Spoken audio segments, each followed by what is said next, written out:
Hizi ni ishara 4, na endapo ukiwa nayo moja kati ya hizi, basi umechaguliwa na Mungu kuwa mkombozi wa familia yenu. Kila familia unayojua wewe, Mungu amemwandaa mtu mmoja ambaye ataibadilisha familia hiyo, ili aondoshe maagano ya kushindwa na alete maagano ya kushinda. Ishara ya kwanza, kufanyika kuwa mshauri au mtu ambaye unasikilizwa sana. Yaani hakiwezi kufanyika kitu kikapitishwa bila kuwa na uhitaji wa ushauri wako. Kwenye hili eneo unaweza ukawa ni mdogo ila wako wakubwa, ila wewe mdogo unashirikishwa kwa sababu ya kitu ulichonacho ndani yako. Yamkini ni hekima kubwa ulionayo. Wanaweza kawepo watu wenye fedha, lakini wewe hauna, ni wa kawaida sana. Wako wenye elimu, lakini wewe ni wa kawaida sana. Ila kunapotokea swala lolote linahitaji ushauri wa kifamilia, basi lazima utakuta wanakushirikisha. Wengine ni watu wakubwa wamekuzidi mbali, lakini wanakaa pamoja na wewe wakusikie na wanasemaje. Hii utaiona kwenye kitabu cha Waamuzi sura ile ya 11 mstari wa 7. Kuna mtu mmoja alikuwa anaitwa Yefta. Yefta alifukuzwa kabisa nyumbani kwa baba yake. Alipoondoka ikatokea matatizo ya vita. Watu nyumbani kwake ikabidi wamfuate Yefta, wakamwambia, "Hapana Yefta, tunakuhitaji. Ile vita tunaenda kupigana na wana wa Amoni. Sisi hatuiwezi, ila wewe Yefta ndo unaiweza. Sisi tunaweza kwenda kupigana na wana wa Amoni, ila tunahitaji kusikia neno kutoka kwako Yefta." Hili naomba ujue kwamba ukiona unashirikishwa kwenye mambo ili wewe utolee maamuzi, utolee ushauri, ndani yako kuna kitu cha ziada ambacho wao yamkini wamekiona, hata kama haujakitambulisha kwao, ila wao walipokusikia waliona unastahili.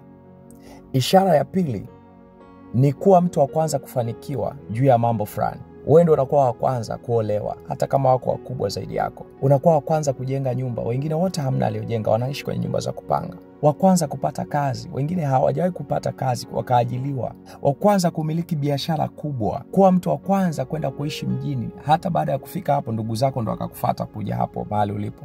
Hii pia huwa ni ishara ya kwamba mtu huyu ndiye aliyechaguliwa na Mungu kwa ajili ya kuleta ukombozi juu ya familia yao. Maana kitabu cha Isaya sura ya 11 mstari wa 1, Biblia inasema, "Basi litatoka chipukizi katika shina la Yese, na tawi lake litatoka katika mizizi, litazaa matunda." Unaona, kwa sababu tayari kulikuwa na mizizi, kulikuwa hapo kuna mti. Huu mti ulishatangulia hapo. Matawi yatatoka kwa sababu tayari mizizi ilikuwepo hapo. Leo hii unaweza ukawa wewe ndio wa kwanza kufika form 4. Hakuna aliwahi kufika. Ila kwa sababu wewe umefika hapo, kuna mwingine sasa akija wa nyuma yako atafika form 6. Kwa sababu wewe ni wa kwanza kuingia kwenye ndoa, watakuja wengine nao wataingia kwenye ndoa. Wewe ndio wa kwanza kwenda katika mji ule kutafuta maisha. Ndugu zako wataanza kutoka kijijini wanakufuata hapo ulipo, kwa sababu wewe ndio mtu ambaye umeandaliwa na Mungu kuikomboa hiyo familia. Kama umeona ya kwamba wewe umekuwa wa kwanza juu ya jambo fulani kulifanikisha, wazazi walishindwa, ndugu zako wakubwa walishindwa, ila wewe umeweza, amini hichi ninachokuambia. Wewe ndiye mkombozi wa hiyo familia, na kuna mambo ambayo ukiyafanya yataleta mabadiliko makubwa sana juu ya familia yenu. Ishara ya tatu, ukijiona uko peke yako wakati wa matatizo. Ukiwa na shida, hakuna mtu yote anajitokeza kuja kukusaidia. Yaani paka upambane mwenyewe uweze kushinda. Unaweza ukawa na watu ni ndugu zako, wako na uwezo, lakini ukiwa na shida hawezi kukusaidia. Unaweza ukawa na Musa kwa sababu amechaguliwa kuja kukomboa watu. Wakati wa shida ya Musa aliwasaidia watu waliokuwa na wana, lakini wakati wa yeye kuondoka Misri, alikaa miaka 40 years. Akiwa tu yuko huko, hata mtu kumsaidia, mpaka Mungu alipomtokea, na ndipo Musa akapewa tena maelekezo na Mungu ya kurudi tena kuwakomboa. Angalia Yusufu, wakati wa taabu yake, yuko peke yake. Yusufu anaenda gerezani. Yusufu anapitia magumu mengi sana, yuko peke yake. Lakini ameenda huko kwenye nchi ya utumwa ugenini, yuko peke yake, hana ndugu, hana rafiki. Akapambana Yusufu. Baada ya Yusufu kupambana na kufanikiwa, ndo tunaona sasa ndugu zake baada ya njaa wanaenda tena Misri kutafuta chakula. Wanamkuta Yusufu ndo kakalia kiti cha mamlaka ya kutoa chakula juu yao. Ibrahim inafika kipindi kabisa anaambiwa na Mungu, toka kwa nyumba ya baba yako, nenda huko kakae peke yako huko, kapambane mwenyewe. Kwa Ibrahim alivyopambana mwenyewe, ndo kuna ukombozi alikuja kutupatia sisi dhidi ya imani. Ukiwa mtu wa aina hii, anza kuelewa kwamba umechaguliwa na Mungu kwa ajili ya kukomboa familia yenu. Ishara ya 4 na ya mwisho, kuwa ni mtu unayepata ufahamu juu ya makosa ya familia. Yaani ni wewe tu peke yako, wengine hawawazi hicho, ila wewe unawaza. Familia yote ni walevi, na ulevi wameuzoea, wanaona kawaida.